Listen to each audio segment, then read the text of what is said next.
atas, kami berdua tuh ngobrol. Junid dan Udin itu udah tidur. Tiba-tiba ada sekelebat kain terbang di atas kepala kami. Cep, kita naon nih Cep?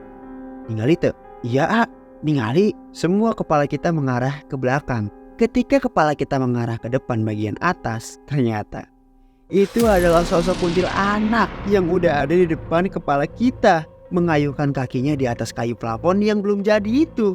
Tanpa banyak menunggu waktu yang lama, kami semua langsung bangun tuh dari tempat tidur itu. Cecep sama Junet kita bangunin. Cep, Junet, bangun, kunaon ah? Iya ayah jurik.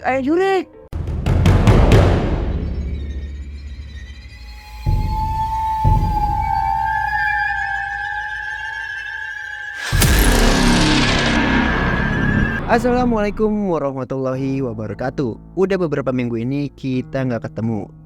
Dan kali ini gua akan kembali menemani kalian dengan cerita-cerita horor Unlogic Story.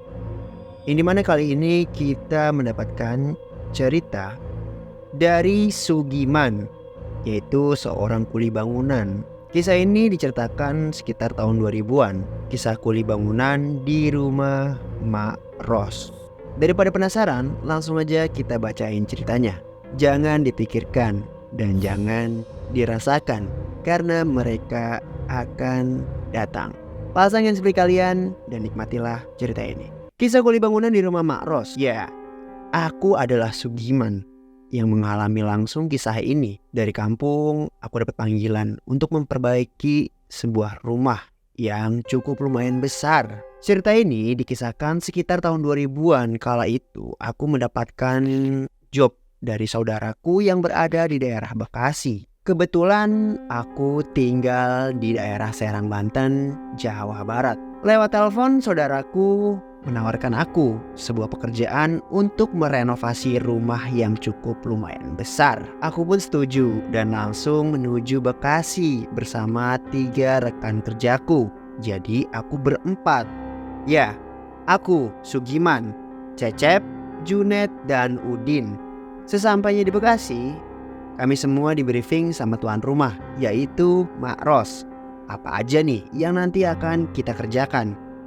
Kami memperkenalkan diri dengan tuan rumah. Ya, tuan rumah itu adalah Mak Ros. Dia adalah ibu parubaya yang umurnya sekitar 50 tahun ke atas, yang baru aja membeli sebuah rumah di daerah Bekasi. Konon rumah ini adalah rumah yang cukup mewah di wilayahnya. Pada masa itu, rumahnya memang sebagian sudah tidak layak untuk dipakai, jadi kami harus memperbaiki beberapa bagian rumah ini. Singkat cerita, malam itu kami hanya melihat-lihat aja rumahnya Mak Ros. Dan pastinya kita memperbaiki dari bagian atas dulu, baru ke bagian bawah. Malam itu, aku dan rekan-rekanku masih tidur di rumah saudaraku, yaitu Pak Usman, yang dimana ia menawarkan pekerjaan padaku. Pagi itu kami baru merencanakan semua pekerjaan, membeli bahan dan sebagainya. Hari pertama tidak ada yang aneh sama pekerjaan kita semua. Semua itu berjalan lancar. Hari pertama kami semua merapikan semua genteng-genteng yang sudah tidak layak terpakai dan menggantinya dengan bahan-bahan yang baru.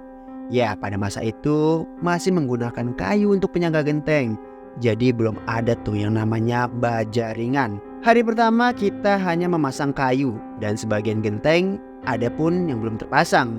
Karena hujan, jadi kami semua gak bisa teruskan pekerjaan itu. Jadi separuh rumah masih kami kasih terpal untuk menutupi atapnya biar gak banjir gitu dalam rumah. Ya, sore pun tiba, maghrib pun menjelang. Akhirnya semua pegawai berhenti bekerja. Kejadian aneh itu pun muncul ketika saya mandi kala maghrib itu di kamar mandinya Mak Ros bagian bawah. Ketika saya lagi mengusapkan anduk ke bagian wajah, saya tuh merasa seperti ada yang memperhatikan saya.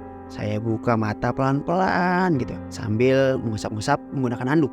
Dan ternyata saya melihat sosok hitam tinggi besar di ujung kamar mandi.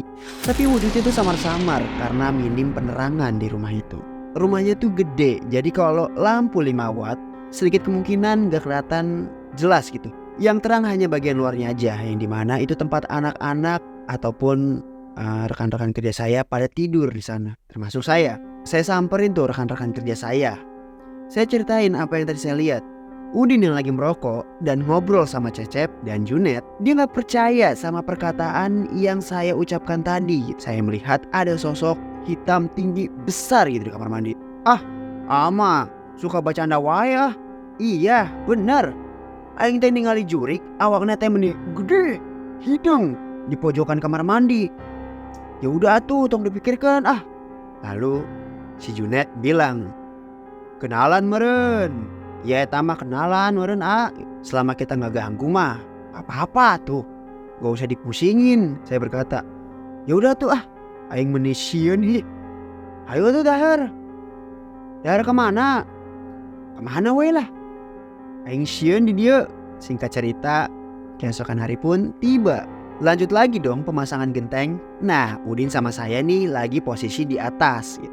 Cecep sama Junet di bawah untuk memberikan genteng ke atas gitu. Tiba-tiba genteng yang udah disusun sama si Udin itu jatuh ke bawah dan menimpa kepalanya Junet. Ya Allah Net, kunaon sia? Aduh, kumaha sih Din? Ih gentengna enggeus Udin taruh di tengah. Duka aing teh, tengarti, bisa jatuh. Akhirnya mereka berdua pun turun dari atas untuk ngobatin si Junet. Cecep akhirnya membersihkan genteng-gentengnya lagi tuh yang udah hancur gitu, jatuh dari atas ke bawah. Lanjut lagi tuh, kisaran jam 3 sehabis zuhur hampir aja nih.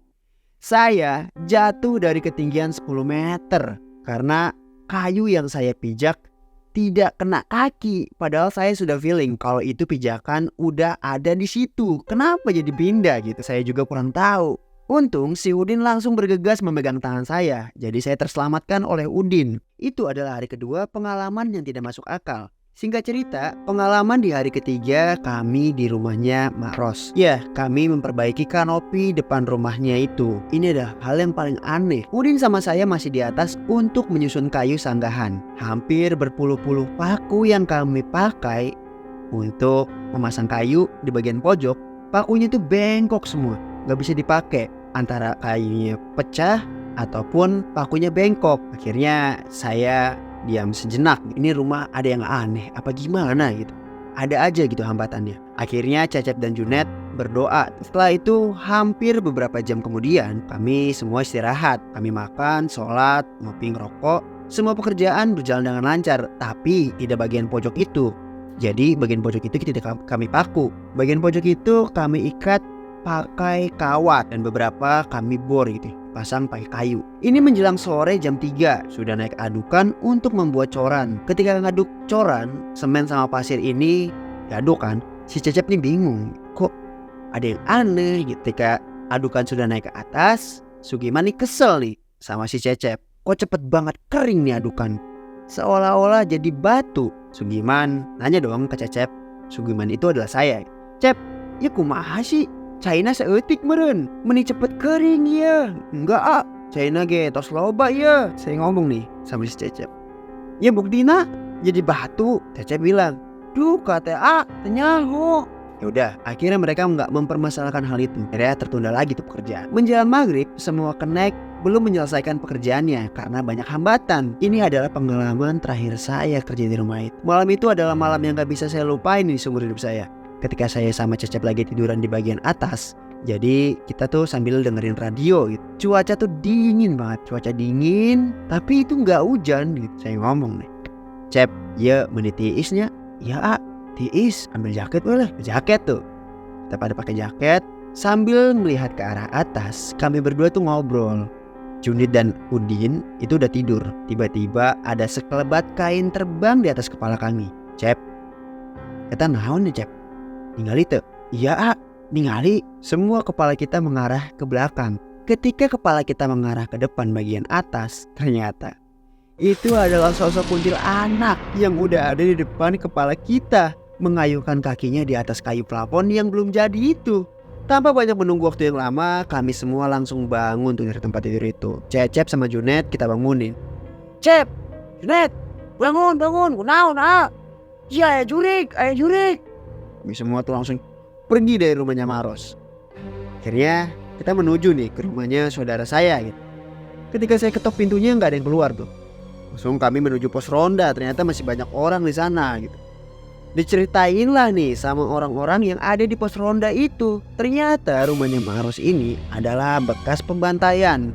Itu pembantaian perampokan dulunya. Kayak gitu rumornya. Akhirnya kami semua diizinkan sama Pak RT untuk menginap di rumahnya. Ya, Karena bekas pembantaian itu, sekarang rumah itu menjadi angker. Orang-orang aja segen tuh untuk melewati rumah itu. Udah gitu, kalau misalkan ke sana itu langsung menuju kali. Jadi buntunya itu karena ada kali. Dulu ada jalan kecil, cuman ditutup sama yang punya tanah. Jadi gak ada jalan lagi. Nah, itu sepenggal cerita dari Pak Sugiman, di mana ia mengirimkan cerita ke email Unlogic Story. Ketika ada kesalahan ataupun kekurangan dari tulisan yang saya bacain, mohon maaf. Terus dukung channel ini agar semakin berkembang. Jangan lupa untuk di like, subscribe, komen sebanyak-banyaknya, lalu share ke teman-teman kalian. Assalamualaikum warahmatullahi wabarakatuh.